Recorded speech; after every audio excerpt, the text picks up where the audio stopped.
Hey, good evening, everybody. What is up? Welcome to this, what is it, Thursday night edition of Grinders Live College Football After Dark. And boy, we are setting up for a very big week here in college football. Of course, over on FanDuel, they have $200,000 guaranteed tournament. Love to see it. So huge payout there to somebody playing some college football. This might be the biggest college football tournament we've had, at least that I can remember. And, of course, the big king of the campus happening during the bowl season over there. Still waiting for DraftKings to come up with their bowl contest. You know it's going to be big, of course. But we welcome you here to the show, an hour's worth of daily fantasy conversation between myself, Dan Bach, and the one, the only, Head Chopper. What is up, Chop? Nada, man. Just relaxing and getting ready for this big tournament here on FanDuel. Yeah, I got the big college tournament. You've got the big Playboy tournament as well. So, are you going to be setting your lineup Saturday morning out there at what? I guess that would be what 8 a.m. I guess it would be West Coast time. I think it's around 9 out there, but Yeah. I'll have most of my work done before I even get on that plane tomorrow. Okay. Well, I like it. You're ahead of the game here, Chop. Well, good luck to you. I'm feeling extra lucky. You want to know why?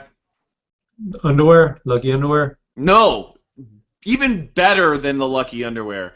It's the lucky pimple sitting right here. Like, I'm 35 years old. I'm not supposed to get zits anymore, and I got this big honky one going right there in the middle of the cheek, and I'm supposed to be this television guy now, video, this and that, and sure enough, this sucker pops up. So I think, the fantasy or pimple gods will pay me one back this weekend, and hopefully I can take down that first place prize. So I'm going to have at minimum 15. We'll see if I can't pick up a few more tickets tonight if Anthony Boone can get his ass in gear, but we will see, but it should be a fun weekend nonetheless over there at FanDuel. DraftKings, great offerings as well. We're probably going to do this, talk early slate FanDuel, because that is their big tournament, late slate DraftKings, so that's the format for us. Today we can throw in some conversation talking points on on the other sites as well for those slates. So, all right, should be a pretty good week. We got some higher totals here, Chop, that I'm looking at, and looking at anything over 60. Marshall and UAB on the road or at home as 20-point underdogs there, but Marshall has just been dominating and just kind of really showing up both offensively and defensively, trying to win with style points. So that's a game to monitor. Ohio State and Indiana. Have you seen the line for this game? Yes, it's huge. I was about 10.5 points off. I thought it would be about 24 for Ohio State. It's 34.5.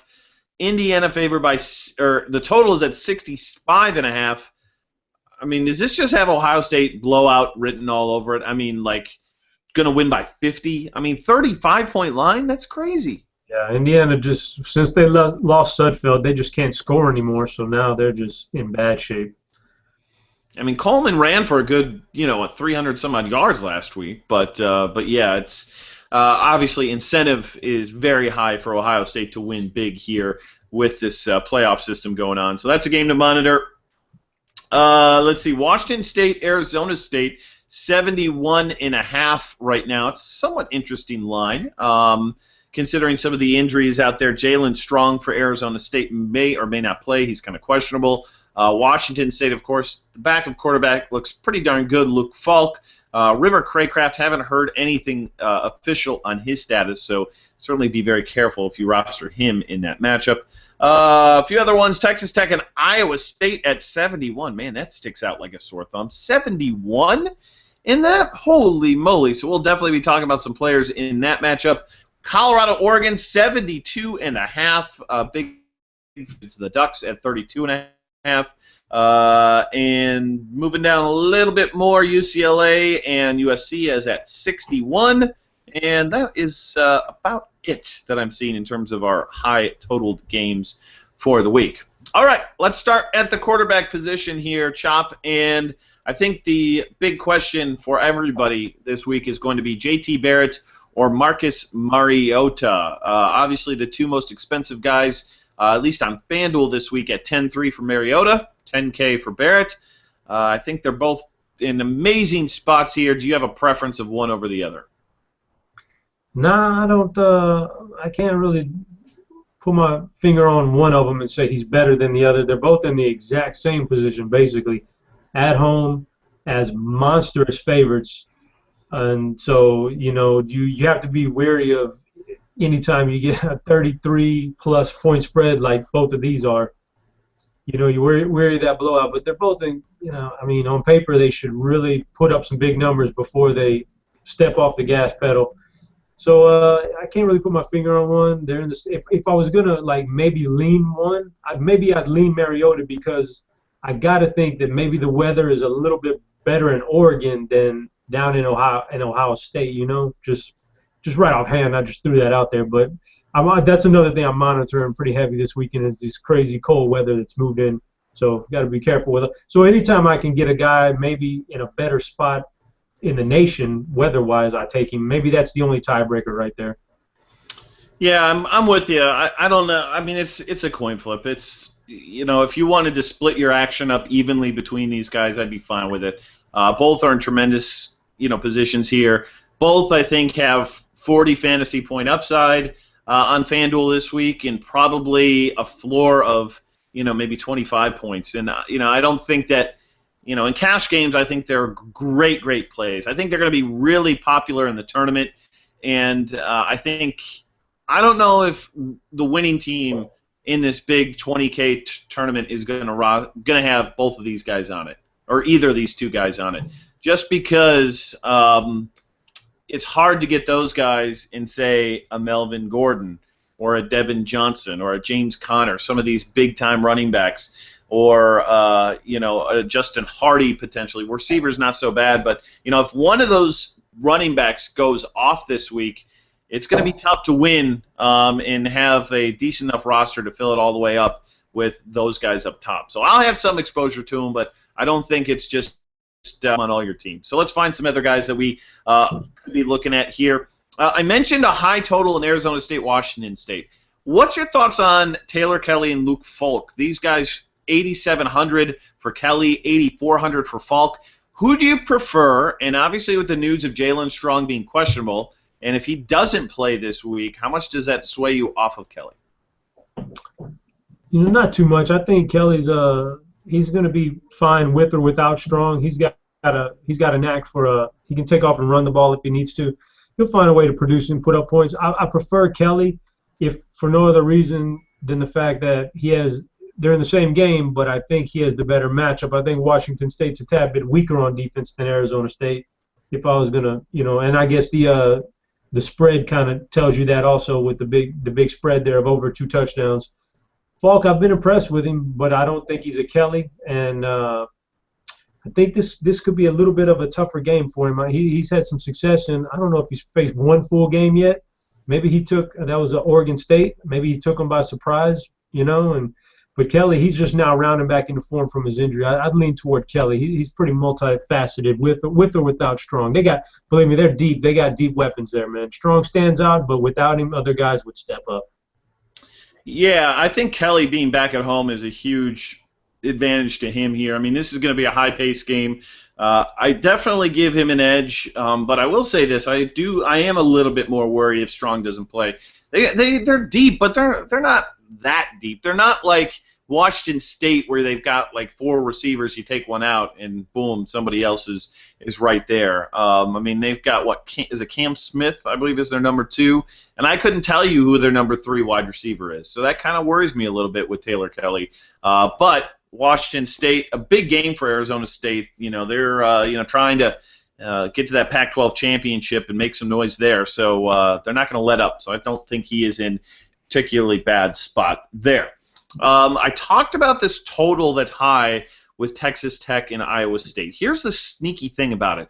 Total's at 71. Both these teams can't stop the run worth a lick. Both of these teams don't really have a running back, I think, that is worth a whole heck of a lot. And you've got a quarterback in Richardson who's coming off injury, and you've got a quarterback situation in Texas Tech, which is wide open, up in flux. So we don't even have to leave it at quarterback, but how are you attacking this game here, Chop? Because I think Vegas clearly thinks there's going to be a lot of points. They think it's going to be a close game.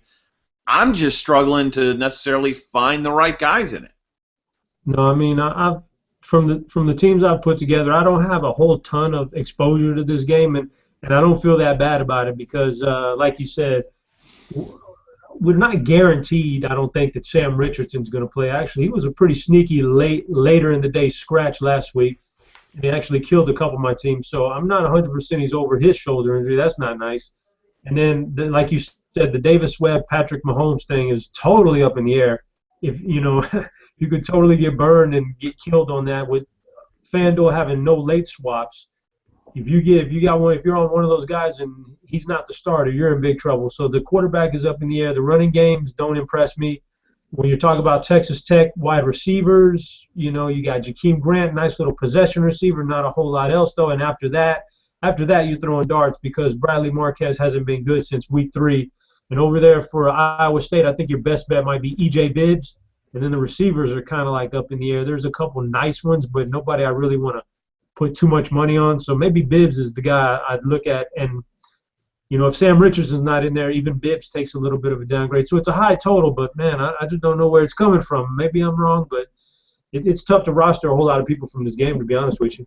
Yeah, I think Richardson is going to go this week. It was 2 weeks ago that happened, so he had a bye week, I think, last week. So he should be good to go from what I've been reading. Lazard is the wide receiver over there who I really do think is somewhat decent as a value punt play at 4,800. And those Texas Tech receivers are underpriced. I mean, you've got Grant at 56, and if you want to take a shot at Marquez at 51, I mean, that's not a bad price tag for guys who have 2 touchdown upsides. So I think they're actually going to be somewhat popular at that price point. Okay, back to the quarterback spot, though. A few other guys here as we move down the list. Kevin Hogan gets a date with Cal. Problem is Kevin Hogan has been pretty freaking awful this season. I mean, in his last 4 games, he hasn't hit over 11 fantasy points all but once. That's not good. Arizona State, Utah, Oregon, those 3 games, 10 points is all he could score. Now, Cal is known as this terrible pass defense. I mean, we've seen it all year long. Can he get it going here this week? Well, I mean, you would think that this would be a week he could. Vegas doesn't really respect him a whole lot, and that tells me a little something there. They're less than a touchdown favorite against Cal, and there's not a big total in that game either. So that's a little bit worrisome just because, and I don't like to go a whole lot on Vegas lines, but you got to use it a little bit. And they're not respecting Stanford's offense, and I can see why. They're just not that great this year at all. They've lost a lot. But, I got him on a few teams because he's worth the risk in a good matchup. I'm not sure he'd be like a cash game type of play for me. So, yeah, you got to play that one a little bit closer to the vest there. There's some other guys I'd rather roster than Hogan. And it's not like you're getting a big discount on a guy who's put up some really bad performances this year. He's middle range, man. He's only a few hundred under Richardson, and he's more expensive than some other guys like Justin Holman that we'll talk about. I mean, you're not getting a discount on his bad numbers. That's the sad part about it. Yeah, and I was going to ask, I'm guessing from what you just spoke about that you prefer Holman to him, and he gets a date with SMU, who makes everyone look good except the USF freshman quarterback, who I rostered for min salary last week. But Holman is a much more established quarterback. You look at his logs right now; he's got 2 touchdowns or more, I believe, in his last 3 games, and he doesn't do a lot running. I mean, there are some. You look at the carries, 999. Yeah, there's something there, but he must take a lot of sacks or something because 16, 4, and 8. So doesn't do a whole lot in terms of running the football, and I know that's a big component that we do like, but damn, you got to love that matchup versus SMU. I mean, he's definitely in play this week for me. Yeah, he's probably, 7,100 isn't like a phenomenal off-the-charts price. It's a good price, and the thing is, though, even at 7,100, he's probably the lowest priced quarterback that I'm willing to risk a fair amount of money on. I think he's in a good matchup. After him, there's nobody really in the 5 or 6 range that I want to. There's maybe another guy we'll talk about, but Yeah, he's about the bottom dollar right there, and that's 7,100. So that's saying something about the pricing this week. It's fairly tight. The only thing that scares me about him, I think he has a good matchup. I think he has a lot of good things going for him. The only thing that scares me is the fact that he doesn't run and they're favored by 4 touchdowns. That means he's going to have to get it early through the air, or else it might not come later on. You know, if they establish the run and they get to doing that kind of thing, he could be in trouble because, 4 touchdowns on SMU, that'll mount up pretty quick. But that's about the only drawback on him. He's a pretty decent quarterback. Yeah, there's not a big handcuff to roll with him too. There's just a lot of there's a lot of different wide receivers he likes to spread it out with. So if you're looking to handcuff him, good luck. You're picking out of one of 4 or 5 guys. All right, let's move on to the next quarterback for us. And you're right, there's not a whole lot, I think, in that below 7K range, like between 7 and 6K. You got Travis Wilson and C.J. Brown, who they're okay. I don't mind them in a large field like random take a shot tournament. I think that Brown gives you a little bit of upside if he decides to maybe start running the football a little bit more than he has been. But threw for 246 and 2 against Michigan State.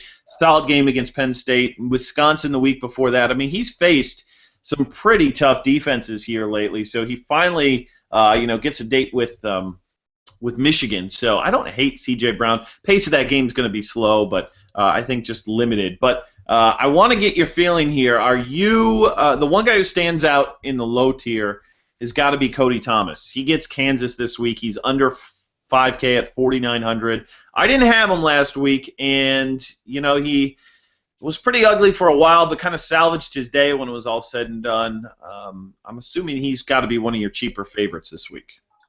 Well, I mean, cheaper favorites, that's like an oxymoron, that's because I'm not really liking a whole lot of cheaper guys this week. But if I had to pick one that was way down there, I mean, he'd be it because there's just not too much to choose from. I'm a little leery of him in this game. I like the price tag. I don't like the potential game flow in this one for him. Right now, I've made several teams on FanDuel to stick in the tournament, and I've pretty much stuck with higher dollar quarterbacks because there's a lot of question marks down there. And for Cody Thomas, the question mark for me would be, minus 25 points at home against Kansas. We've seen P. Ryan run through people here like last week, and that was a competitive game, and Cody Thomas racked up a lot of rushing yards, and that's what salvaged his day. I don't know if he can run for 100 yards against Kansas because I don't think they need him to. That'd be my drawback on him. For 4,900, he's definitely worth the risk in the tournament. I got him on one team right now, but I'm pretty much sticking this week the way it's playing out. I mean, I'm in that middle to high range at quarterback.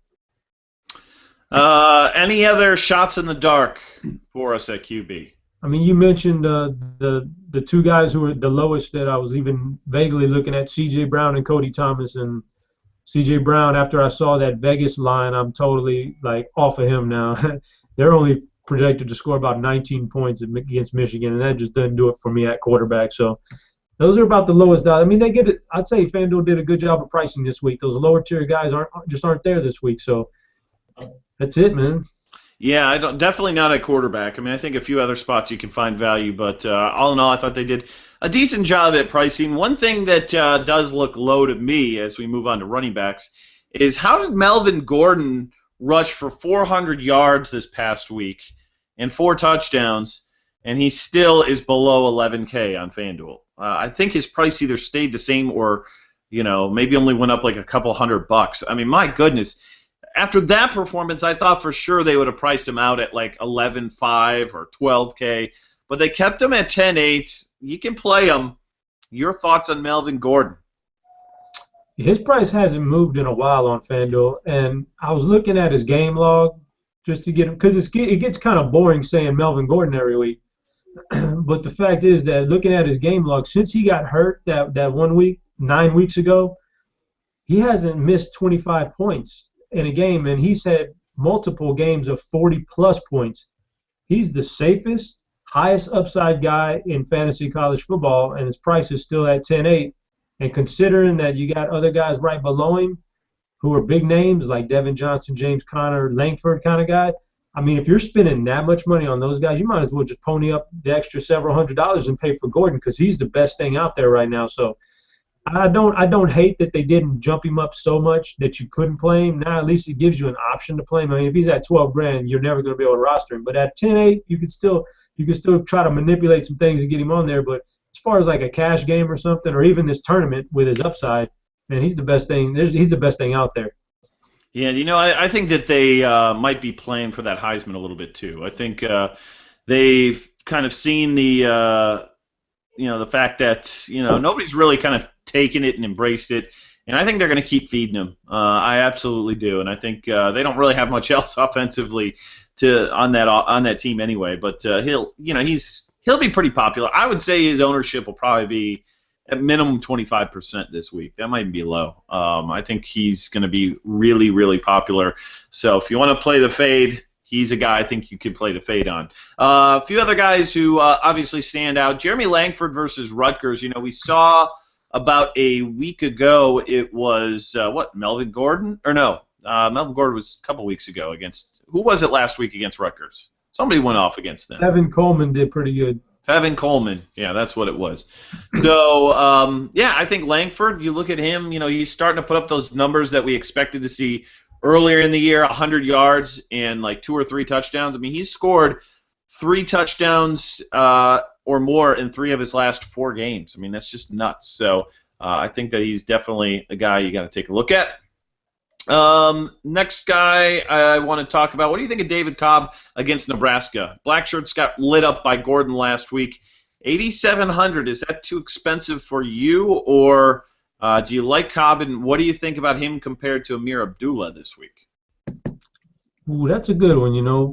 When you're comparing those two guys, the thing that stands out about Abdullah is the injury, and is he over it? And he didn't look good last week, but it was a tough game. And this is kind of a tough game this week. Cobb's just a solid back. I mean, the price is high, but it's in the same range as everybody else. Coleman and Langford and Abdullah and DJ Foster, James Conner, they're all in the same range. They're not giving you no breaks right here. I mean, I wouldn't hate on the Cobb pick. Personally, if I'm in that range, I'll try to manipulate another $800 or so and jump up to Langford or even Conner.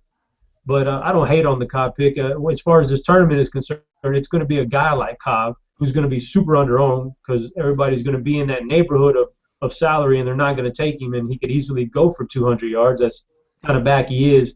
So I don't hate him in that tournament. For cash games, I'm going to try to find a way to pay up for one of those other 3 big boys that are in a similar price range. Yeah, there's just it's really good pricing this week. I mean, there's just so many options out there. I mean, DJ Foster at 8K is going against Washington State. I almost wonder if he's going to split out and take more reps as a wideout this week with the potential of Jalen Strong not playing. So that's one thing to monitor here. But I don't mind him. Devontae Booker's been kind of quiet the last 2 weeks, but played against Stanford and that matchup against Oregon. Oregon wasn't too bad. He had 8 catches for 110 yards. Didn't run the ball that well. You like him at home against Arizona this week? Yeah, he's a pretty good back. I mean, they got him at 7,300. It's not a bad price for him. So far, from what I've done with my teams, is I've spent the little bit extra money and got P. Ryan on there a little bit more than him. But Booker, I'm not hating on Booker. I mean, I haven't really he doesn't excite me as much. Maybe it's because I haven't seen him as much playing those late games out there on Saturday night. But I think he's a fair back. He's put up some good numbers in some games this year, and like you said, he's had some tough competition lately. But he's at a pretty fair price, man. I mean, he's right there where he should be, really. Yeah, 9 and 8 receptions the last 2 weeks, and then before that, 37 carries against Arizona State, 26, 32, 33. So he's definitely the best playmaker they have. I am very high on Ezekiel Elliott this week. I think if you aren't playing some J.T. Barrett, you're going to want some exposure to him against Indiana. They are just terrible in every facet of the game.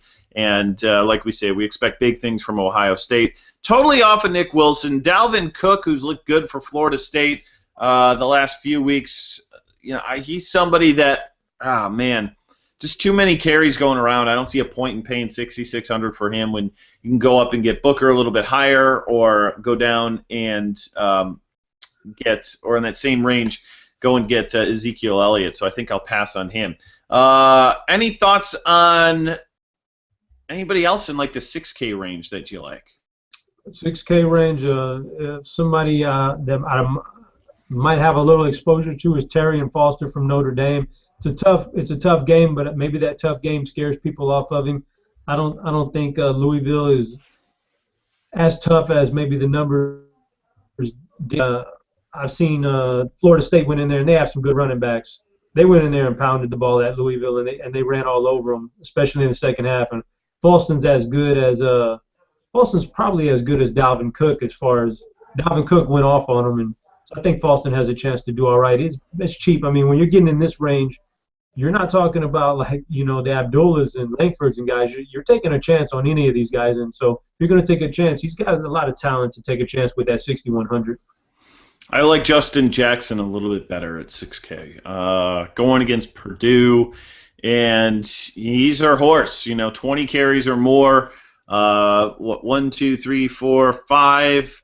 5 out of his last 6 games, but in that game that he only had 17 carries, he had 4 receptions, so 20 touches in that one as well. So against Purdue, I know that Northwestern, they're kind of tough. They're a team that you don't know what to expect. They've played some really low-scoring, crappy-ass games, and then they've had that shootout with Notre Dame as well. So I think that he's somebody that I certainly am looking at as potential to get some exposure to.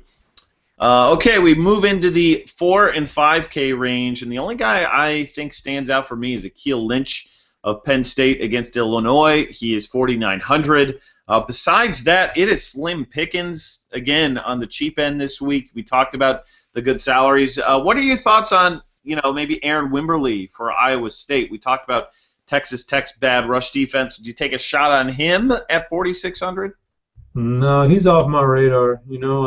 I just not the kind of guy I want to roster. That's really hit or miss, and more times than not, you're missing. So I'm not on him. Lynch, I have Lynch on my list.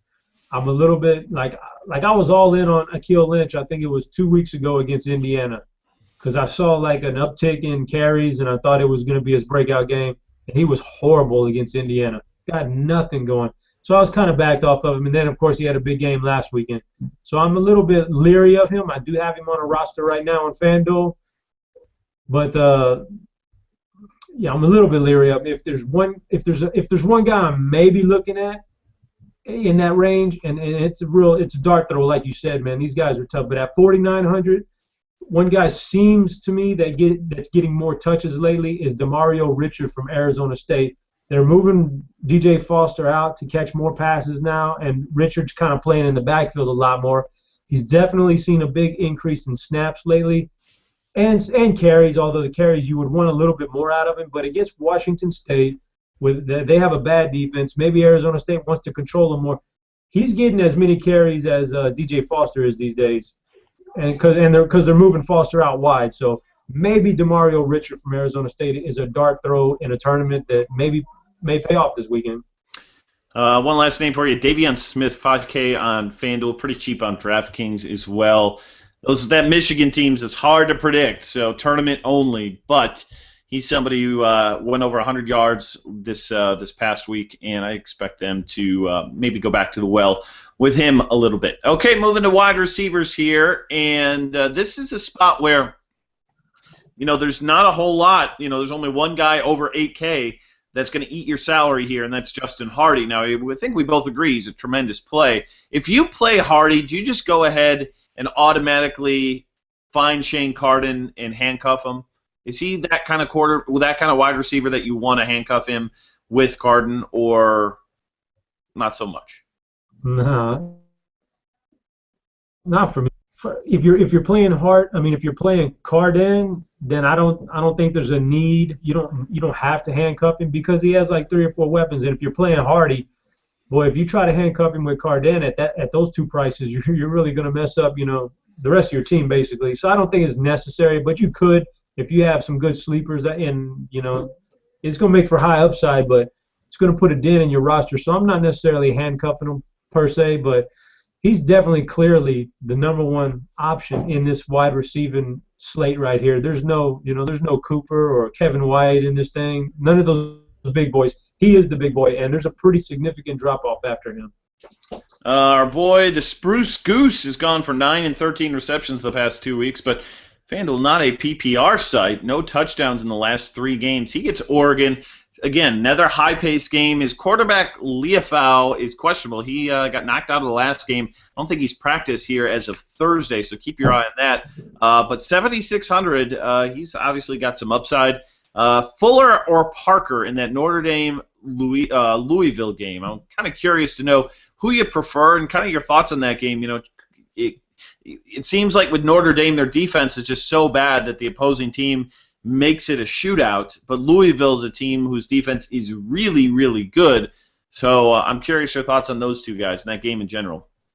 In general, I think Parker in general is by far the better receiver. But in this particular game, I might be leaning Fuller, if only because Parker, his number one quarterback, is out now for the year, and he's going to have Reggie Bonifant throwing him the ball. He stinks too, man. If I remember anything from when Bonifant started earlier in the year, was that he was really bad. So that scares the heck out of me for Parker. Parker's good enough; he may be able to overcome it, but I'm just not going to go too heavily invested in it. So if I have to choose between those two, I'll probably lean a little bit more towards Fuller, even though it's kind of a tough matchup. But, yeah, I mean, I like Parker in general, but, man, I don't like the quarterback situation. It's really making me leery of him this week. I really like Rashad Green at 7,200 on FanDuel. I think he's highly underpriced. He's somebody who gets a lot of work. Obviously let me down last week against Miami. But he gets high usage in that offense against Boston College at home. I think I'll go back to the well on that one. Again, check that status of Jalen Strong. Talk to me about Ty Montgomery, Chop. You love Ty Montgomery. I know you do. I've been on him for quite a bit this year until I just found myself looking at those rosters and I was losing every week on those particular rosters because he hasn't come through this week. Now if he's gonna have a week where he does well, this has got to be it, right? I mean, I know we've said it this year, like he's had some good matchups so far and he didn't do anything with them, but this has got to be the week. I mean, that if he's ever going to make a move to do anything, this is going to be the one. It scares me a little bit that I also like Cajuste in this game. Or Cajuste, I don't know how they pronounce it, whatever. He's a little bit cheaper. And I don't think there's going to be enough room for both of them, so I think you're going to have to pick a side there and run with one. That's the only thing that scares me about Montgomery. It just, in general, man, he just hasn't had very good game logs this year at all. But, I mean, you got to go to the well a little bit in this tournament just to give him a shot. I mean, it's a good matchup. Yeah, no doubt. And I think there's a lot of wide receivers in this kind of like below 6K range that giving you some awesome upside. I mean, you got Caleb Jones at 57. I know Utah's a tough defense, but he's their best receiver. And not a bad game last week. We kind of talked him up. And, again, we talked about those Texas Tech wide receivers kind of on the cheap. How about our boy Tommy Schuler arriving?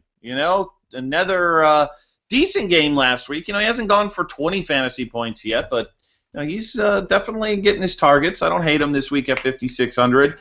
And then you go down a little bit further. Ohio State. What do you think of Devin Smith this week against Indiana? He's been hot lately for the Buckeyes. Man, it's hard to pinpoint an Ohio State receiver every week because they just spread it around so much from week to week.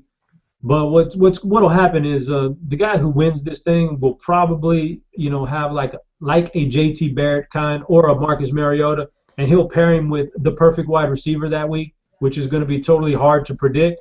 But he'll pair him with him, so it's kind of a shot in the dark. But yeah, I mean, if you throw Devin Smith on there and just hope for 2 touchdowns, that's not a bad GPP strategy.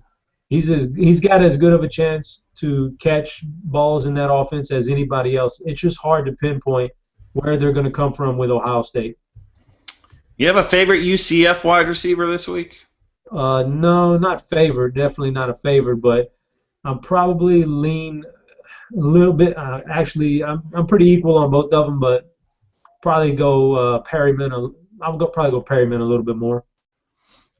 Yeah, he's pretty good, 5,600, and I think they're all somebody to keep an eye on. Let's see, Oregon. You've got these wide receivers out here, running backs: Byron Marshall, Dwayne Stanford, Devin Allen, dirt cheap. You touching any of these wideouts? I'm touching them in the $25, dart throw over there. You put Mariota on a roster and you kind of take a chance to say maybe this is the week that Devin Allen steps back up and catches those 4 passes and 3 of them are touchdowns, and that's about all you can do because none of these guys. UCF is a little bit better, but Oregon and Ohio State, none of these wide receivers are anybody that I would ever really consider in cash games. And on any other week, there are guys that I would pretty much write off because I don't want to just waste money and burn money like that. But in this kind of a field where there's a whole lot of people and a whole lot of money at stake, you got to keep your options open to all these guys. So for me, if I'm going to pair Mariota anybody this week, it would be Devin Allen, but it's a crapshoot because it could be Byron Marshall who catches 100 yards. It could be Stanford who gets the 3 touchdowns this week like he's done in the past. I'll put my money on Allen this week, but that's a dart throw, man. Any other cheapies below 5K? Well, I mentioned Cahoose. He's below 5K. He's a cheapie. His game logs don't look that great, but he's worth a shot this week. Below 5K, there's Cameron Smith from Arizona State. You mentioned him. If Jalen Strong is out, he becomes a good play. Don't know the status on Strong, and I don't think we will know the status on Strong, but he's a guy to keep in mind. I've heard a lot of talk about Kalen Clay from Utah being a cheap option this week, and I get it. For me personally, I have my eye, and I have Kenneth Scott from Utah on more rosters. It's a pretty good matchup for Utah, and I'm going to lean towards Kenneth Scott at minimum price on FanDuel as one of those guys who maybe brings home this big tournament. He's got the upside of 100 yards and a couple touchdowns in this game. All right. Kyle Prater, keep your eye on him. He had a pretty nice game last week. 10 receptions for 81 against Notre Dame. Again, against Purdue, maybe a little bit of upside there. I agree with you on some of the guys that you've talked about here on the lower end. So let's move on to tight end. We still got a late slate to run through real quick. Am I crazy to say all-out fade on Jim May Mundine for me this week? All out. I see where you're coming. In cash games for that price, for sure. I mean, if you're throwing the $25 teams in there, I want to have him on. I got him on 2 teams because you just want to keep your. That was a monster game he put up last week. Yeah, it was.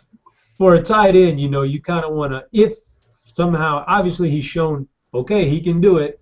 So you don't want to totally blank him out. I don't think if you're spending $25 an entry and you got multiple entries. You might want to put him on 1 just in case he duplicates it.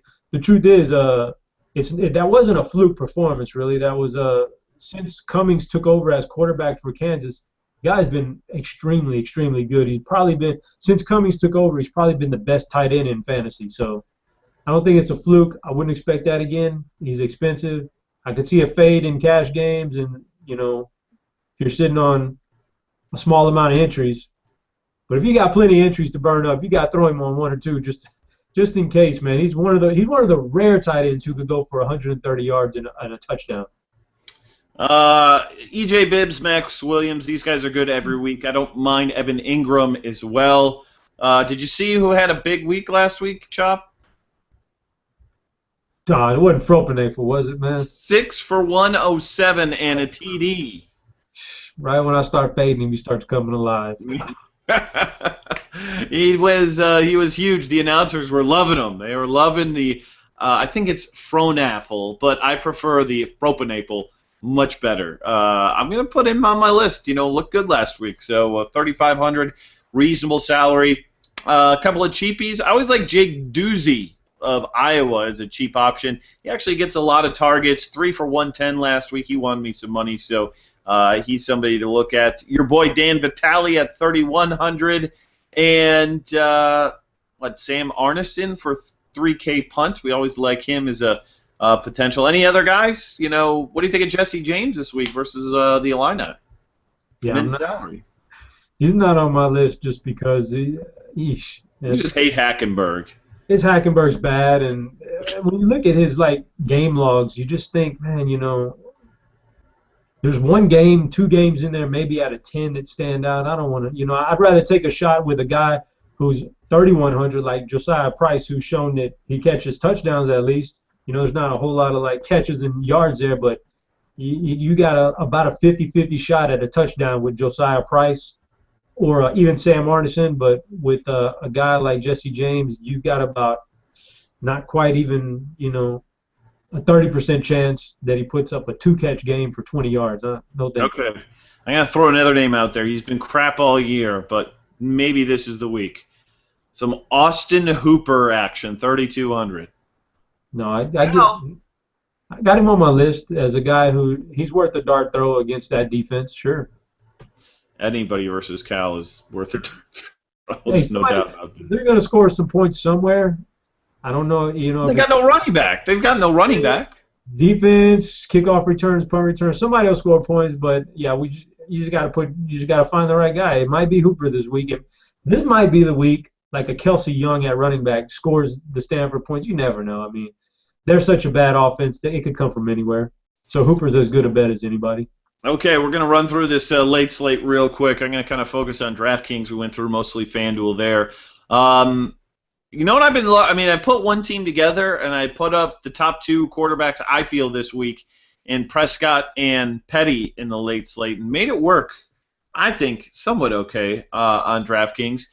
Those two guys stand out for you? Do you like them better than Fajardo and Hedrick, who are the other two big expensive guys? Oh yeah, this is a no-brainer. It's those two guys, Prescott and Petty, and there's nobody even in their class this week in that slate. Yeah, I don't. Hundley's a good play, but not against USC. Joshua Dobbs, 8,700 now. Mizzou's defense isn't great, but they're not bad, and they're better than I think they faced lately. So I'll probably be off of Dobbs at that price.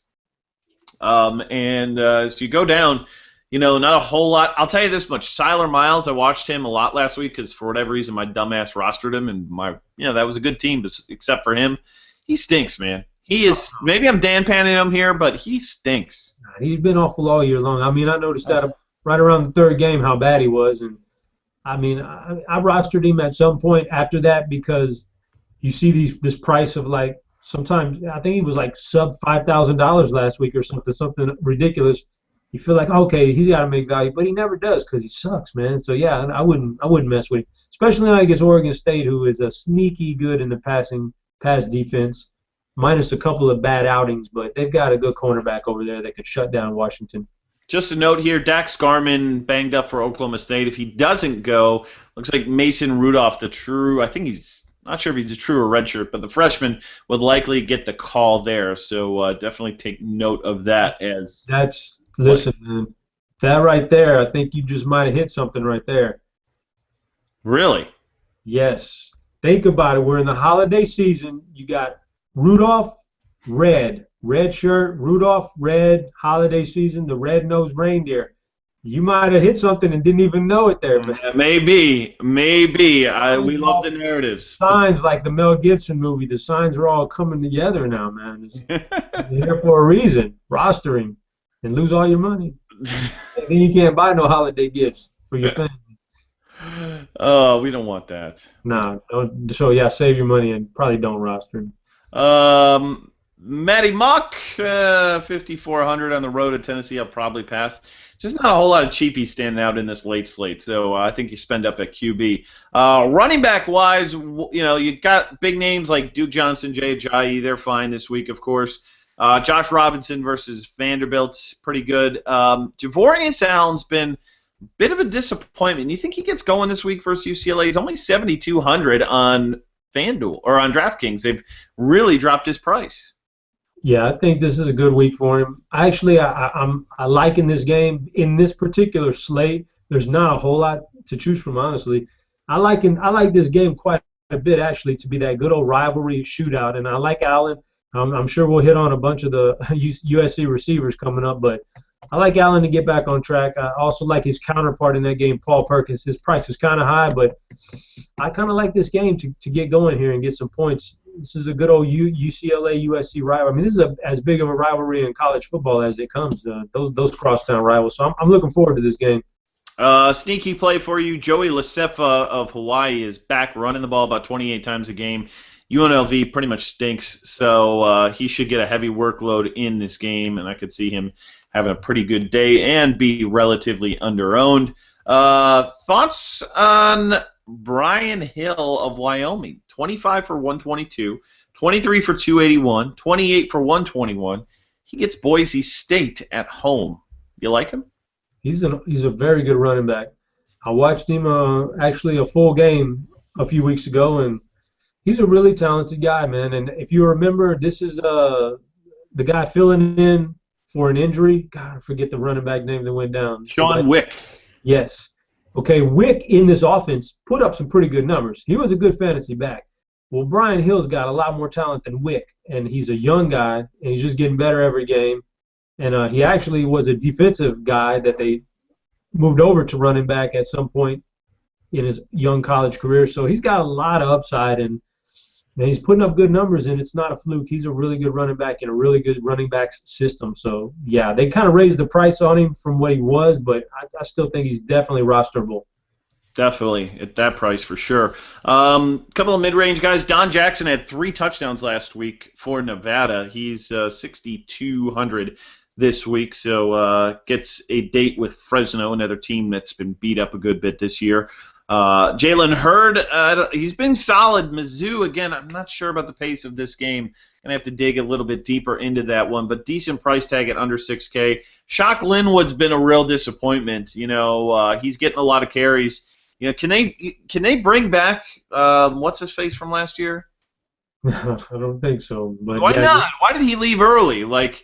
I don't know. Why would he do that? Because he didn't get drafted, and somebody must have gave him some bad advice because he's a flop, man. And I thought he actually had talent, but Linwood's been a real disappointment. So even with a little bit of a price drop, that's a tough play right there. When you got a lot of guys in this set who are really solid running backs, not spectacular outside of those top guys, but there's some solid running backs in here. I don't know if you even want to take a shot at Shock Linwood this week. Just keep your eye on the injury report.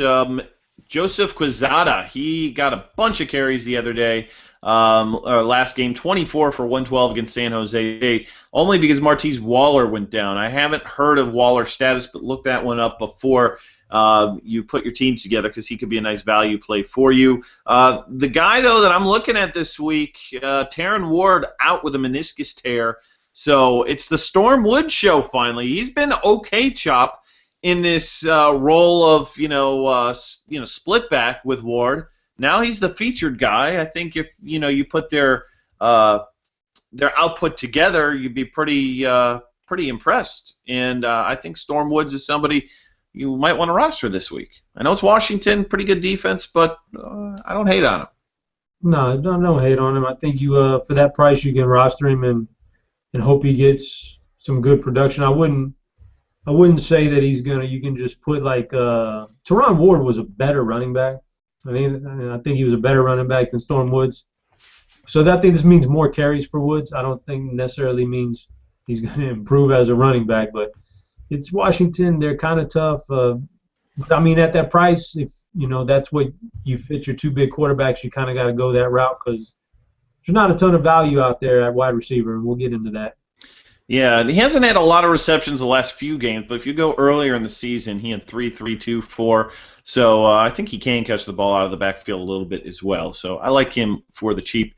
Okay, anybody else? Give me maybe 1 or 2 guys I didn't talk about. I'm not clear on the situation, but the running back for Cincinnati, whichever one it is that starts, Mike Boone or Rod Moore, I don't even know, but whoever that is that starts those games, one of them went off last week. I think it was Rod Moore that went off. I think it was Rod. If he starts and he's the one getting the carries, he's a very good play at 4,200 against UConn, who's going to be a sieve on defense against the run this week.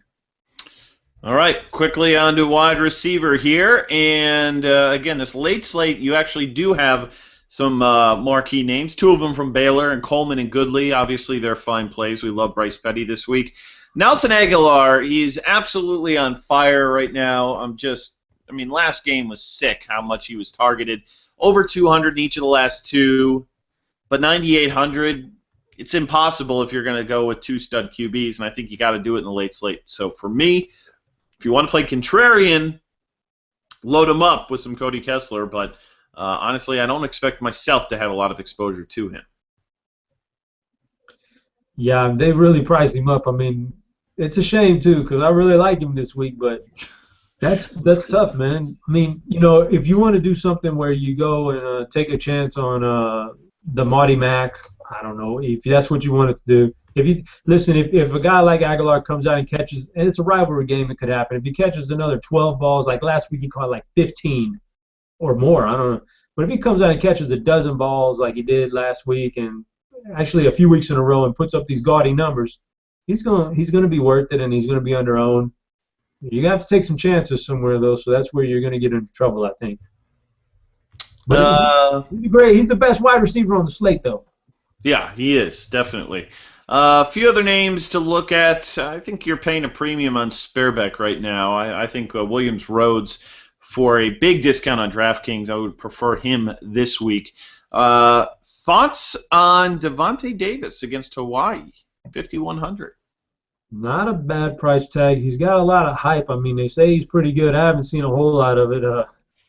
He's got a quarterback issue, I think, going on right now. I think his main QB got hurt, and backup's not so high. Wide receivers is that it's not all about them. It's about their quarterback, too, and we've seen that quite a bit. So it's the only thing that drives me away from him is maybe some of those issues. And price tag's pretty good for his talent. So if you wanted to take a chance, Hawaii's not a great defense. I don't like any team that actually has to travel over to Hawaii. That's a pretty long flight, so that may be something to look at. But, if you're in that range, 5,100, there's a few guys underneath him I probably prefer, but I wouldn't hate on it if you wanted to take a chance on a pretty talented guy.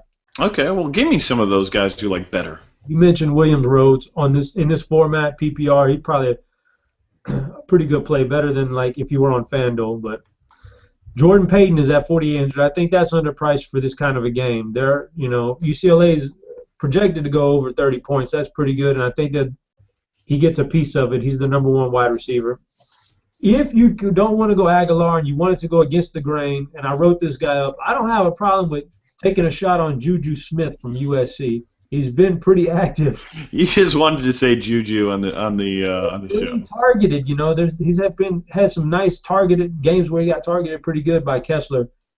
They're a passing offense whenever Javarius Allen is kind of struggling running, like you said, and since then they've been passing a lot, and Juju's got his targets working, man. Like I said, this is a tight game. I think it's a high-scoring game.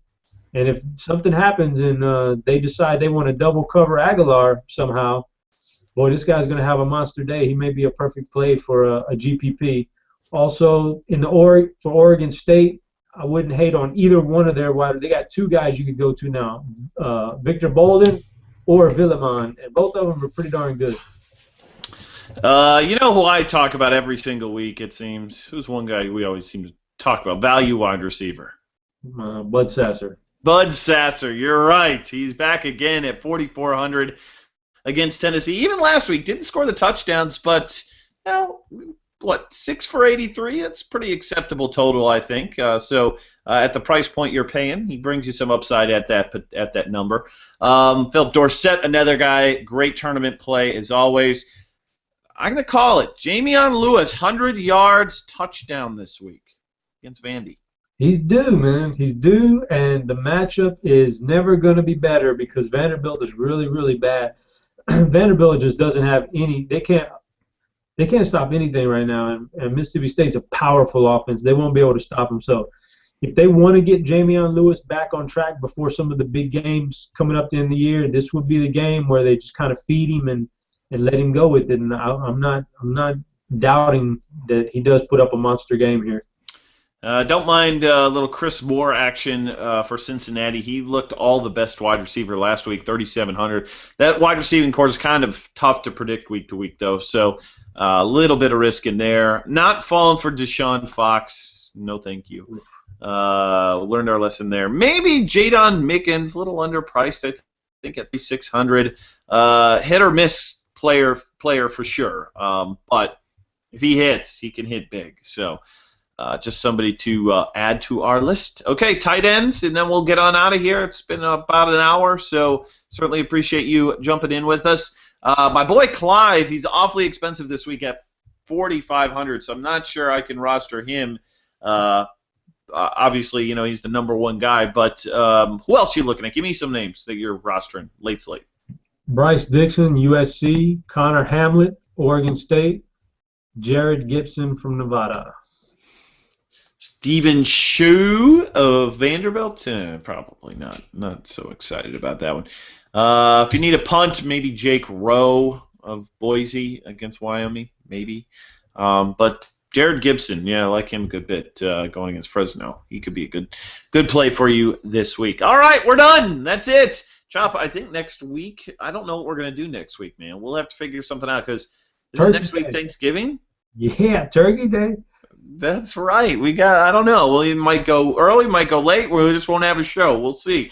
We'll try and figure something out. But we appreciate you guys joining us each and every week here on College Football After Dark. You know it just is going to continue to be good information here on Roto Grinders. I heard, I haven't read it yet, but I heard the traffic light plays this week by our boy A25 Smith, who is just what a revelation he has been to the team, was 16 pages in a Word document.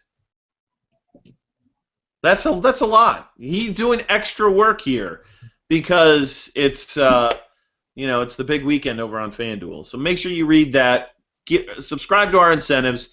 You get STL Cardinals and EMAC early on Saturday morning. Who doesn't love a little EMAC? He should be coming back, extra excited because he had the weekend off. So it'll be a big Saturday fun day for him.